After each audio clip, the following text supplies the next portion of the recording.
Alrighty, folks, wherever you are out there, welcome. You are listening to the Charge Life podcast. I am Joseph Barletta, and this is where we discuss EVs and all things EV charging. Glad you could pull over and park with us today. So let's get plugged in.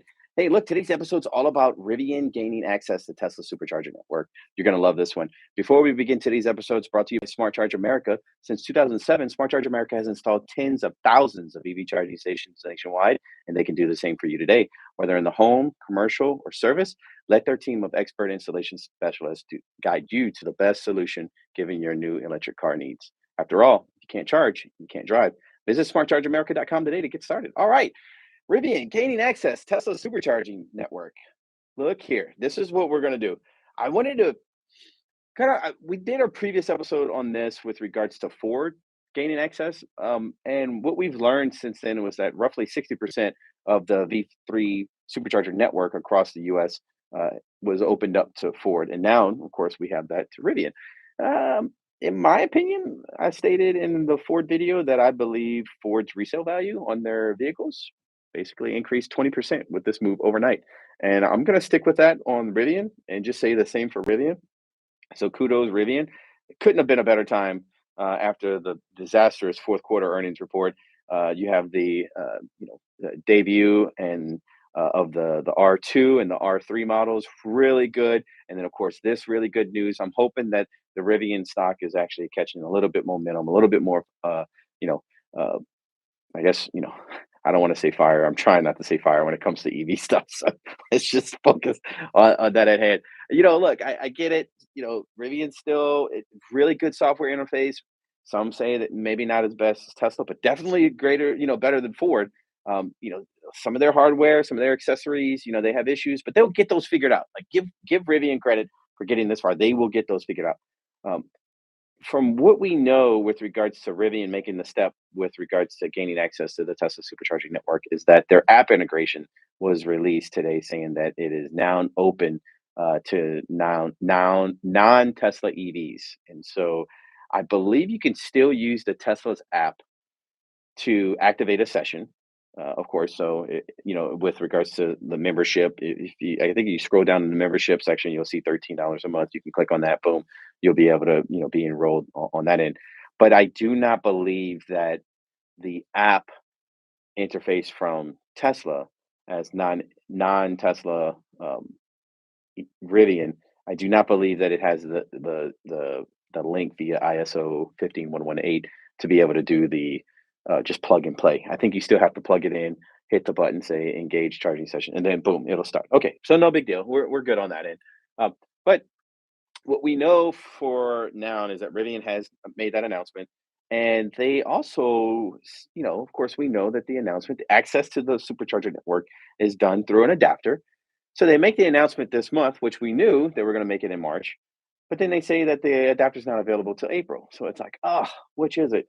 The announcement, in our opinion, could be seen as a little bit premature, but look, they'll, I guess they'll play that out with owners. There's a lot of third-party adapters out there. I believe A to Z and Electron have their adapters for sale for like $199. Of course, the Rivian, everything across the Rivian's dashboard and everything tells you don't use third-party adapters. They're not out. They're not. They won't work or whatever, but they do work. They're just saying it, to, basically reduce the limited liability with regards to things that are beyond their control that could cause, issues, to arise. And so we don't want that, which is good. Look, follow their advice. They know what they're doing. They know what they're talking about. But as far as like third party NACS adapters, like NACS to CCS adapters, they do have those out there, and they will work on this, and they will be compatible. So I think it's just regarding like the vehicle amperage. Like some of those adapters may not be or may be rated for the certain amperage and the voltage tolerance that the station can deliver, as well as the vehicle can accept. So I don't know what to tell you. Be sure to consult your nearest electric car charging station guys for more advice, but we're not financial advisors. I don't know. Look, you can. I know that from what I've seen out there, you can actually approach. You don't actually need the adapter. You can actually still approach the Tesla supercharger Magic Dock locations. if those Magic Dock locations are version 3 and they've been opened up to the network, I believe as Rivian, you can go in there and boom, you can use those without the adapter. So try those out if you're kind of near those locations. They are far few in between and very scarce throughout the North American, I guess the US based supercharger network. So that's what we do. Hey guys, look, if you can, go ahead and click the thumbs up icon down below. AI, the algorithms, you know what to do. There's a thumb. Go ahead and click it. Love you, man. All right. So, problem still lies, in our opinion, from what we're seeing, in the fact on the charging port location. Like, it's still in the driver's front location on the Rivian R1Ts and R1Ss, and it's a non-native location to the Tesla supercharger site setup. And so if the industry has done such a good move to standardize everything in one port, like the next, it's like, yes, we've done it. We're as an industry, we're moving to one actual whole holistic. This is exactly what we need. The problem is, again, we we we can't seem to get the charging port location like identified. Like that needs to be standard in the same place on all vehicles across the board. And so I'm hoping that, you know, if you're gonna join the network, that Tesla is going to further encourage adoption, especially when those vehicles in 2025 start manufacturing those NACS charging inlets inside the charging ports.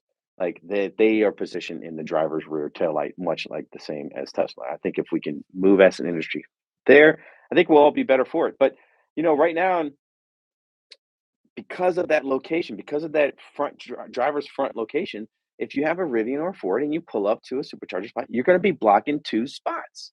And so not only are you blocking two spots, but you're actually not able to charge as fast as a Tesla that is there, right? And so yeah, I mean, I think you'll be pulling, maybe somewhere between, depending on the limitations of the model, the Ford or the Rivian model you have, and some adapter limitations. You could be limited to somewhere between 150, maybe 200 and 215 kW. It just depends, but that's when you're using the adapter. So just knowing that it's going to take those vehicles even longer. So not only are you taking up two parking spaces, but now you're taking even longer to do it. And it's like, oh, I hope, I pray to the charging gods that in 2025, when Ford, when Rivian, when GM, when everyone who's accepted the NAC standard starts manufacturing this charging port, you know, charging inlet, actually, the connector inlet inside their vehicles. I just pray that they all have a charging port location in the driver's rear. That's going to be huge for the network location and ultimately the easiest way to design these supercharging sites. It's a pain when you don't have a clear, definitive, uniform, standard that all vehicles that pull up to your place it actually is going to be located. And that's why you have such limited site planning, I guess you could call it designs with regards to the the EV goes and the electrify Americas of the world. Um, they don't all fit the same mold as with a Tesla. You can just jump in, boom, hit the curb and get running. So anyway, what we do know is that uh, the adapters with the Ford and the Rivian, they are using the uh, ISO 15118, which is that's the certificate exchange for seamless plug and play use. So they are using it. So if you have everything set up on your Rivian account, all that stuff, and you pull up to the supercharger, you can just literally grab, put the adapter on, boom, plug in, you're done. And so, Rivian only I believe Rivian only wants 500 amps for their car. Um, so as long as the adapter is rated for 500 amps, you should be good. And against the V3 superchargers, I believe the V3s are operating somewhere between like 700, 750, amps. But I always do it's like 700 plus because it just varies. And so, you know, one of the main things that came up in a discussion earlier was, hey, if I have the Ford, app, let's say if I'm driving my Ford Mustang, Mustang, Mach E, or the Ford Lightning, or even the Rivian, and I select that charger on the Ford's dashboard or on Rivian's dashboard, and I want to go to it, and it navigates me to that location. Does the software on the back end have the ability to precondition the batteries if in colder weather or warmer weathers to like arrive at that perfect optimal temperature uh, to maximize the charging session. And from what we're seeing, yes, that's why it was imperative for Ford and Rivian to maintain this API integration on their end, so that they control and they can include some of those features that just allow for more efficiency when actually pulling up to those supercharger spots. So yes, from what we know, it does allow that kind of uh, I guess battery preconditioning feature, but you have to actually push inside the actual dashboard, navigation dashboard in your vehicle. You have to make sure that hey, I want to go here, and it should do that. So optimal temperature for batteries are kind of like, for humans, I guess, like California, 70-degree weather, right? 20-degree Fahrenheit is kind of where they want to be. So any variance outside of that, whether I guess hotter or colder, it's going to take some time to precondition those batteries to get to that optimal temperature. So from what we know, we can reassure.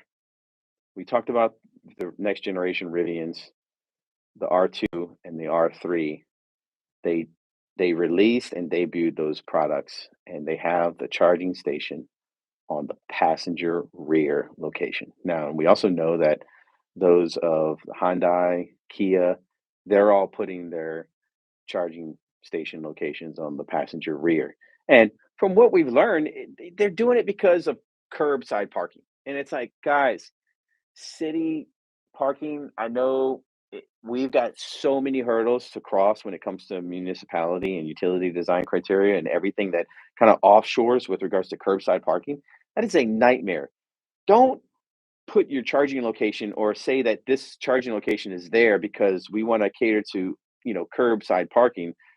That is going to be a use case of maybe 1 or 2% of all charging use cases, as opposed to the 99 to 98% that actually need and would be better suited for that driver's rear taillight. It's a no-brainer. I don't know, but this is what we've kind of managed to scrum up from a lot of the information that we're at. So if you look at the play for Rivian in this whole mix, it's really good. So kudos for Tesla. It's 100%, like we talked about, a membership play as well as a utilization play to maximize, the utilization and the efficiency of their existing network. So, hey, this is really good news. We've also seen kind of a slowdown on the Tesla Supercharger network deployment here in the US. Across the globe, Tesla was averaging somewhere around 33 to 35 Tesla Superchargers coming online every single week. They were kind of approaching that 40 Tesla, 40 Supercharger sites, you know, online, placed in the service every single week. And that number has consistently dropped. And I think Tesla, what we're seeing is that Tesla's trying to focus on utilization more than they're focusing on numbers. And then I think once that utilization starts to pick up, they'll start increasing those numbers. That's why, of course, they made that recent announcement that it took them 10 years to it took them what? Yeah, let's see, yeah, it took them 10 years to get 11 years to get 50,000 chargers, superchargers, nationwide, and they plan on doing another 50,000 in the next 2 years, and that's great. But overall, what we want to do is we want to be able to track, like, okay, well, we've seen a little bit of volatility on that. And I think, from us working directly with Tesla, we've heard that they're starting to prioritize utilization at these sites as opposed to just quantity. And so I think they are going to continue to keep their foot on the pedal with regards to, see, notice I said pedal, I didn't say gas. They're going to start keeping their foot on the pedal on the supercharger deployments, but we've seen a significant slowdown in that end. So we're going to keep an eye on it. We'll hope that they actually ramp up, and we'll go from there. But as far as the Rivian, like, what will happen to Rivian's Adventure Network? You know, this is a great announcement. It like I talked about, it definitely increases resale value of Rivians, 20%. Hell, I was not really inclined to purchase a Rivian or a Ford Lightning, but now I kind of am. We're kind of looking at maybe these will be really good work trucks for our electric car charging and installation fleet. You know, prices will have to come down. I'm a bit of a cheapskate, so we'll cross that bridge when we get there. But you know, I think from what we know, Rivian, reports are saying that Rivian will still continue to deploy their Rivian Adventure Network out there.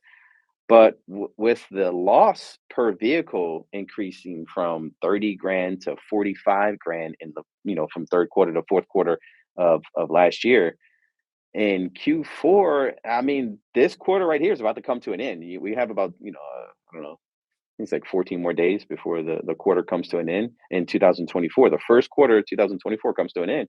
And so, like, from reports, we're seeing Rivian only has about 6 more quarters left of burn rate and runway. I mean, that means that, yeah, thanks for telling us that, the R12 and the or the R2 and the R3 are gonna be, in the next 2 years, but man, you gotta have enough runway to actually meet that and be there.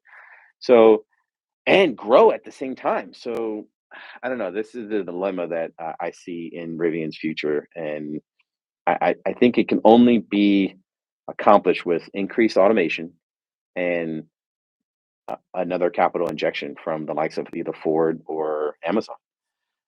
That or look, this is a speculative moment. I'm just saying that perhaps some great company like Apple will come in, purchase them in their greatest time of need, right before they go bankrupt. You know, and I mean, you look at what Apple's already done when they just cut their what $10 billion project on Project Titan.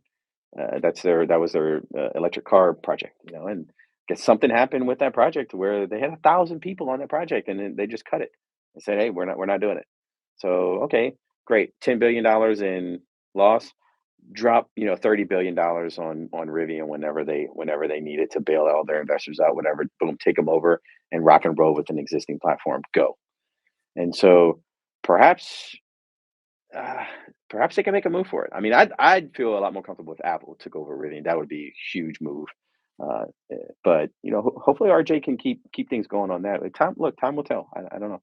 Um, but what we get from a lot of this, by the way, it's like Texas Tuesday. I'm not in my regular uniform. It's Texas Tuesday, y'all.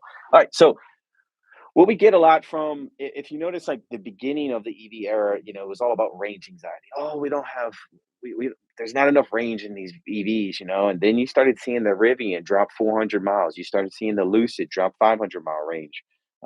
Tesla, started talking about the Roadster coming in at 600-mile, mile range. And I, in my opinion, I think just based on the efficiency and a little bit of the losses that come with modern day driving, I think real and then of course, your battery pack being, you need to keep your battery between 80 and 20%. Well, that's 40% of your freaking battery here, people.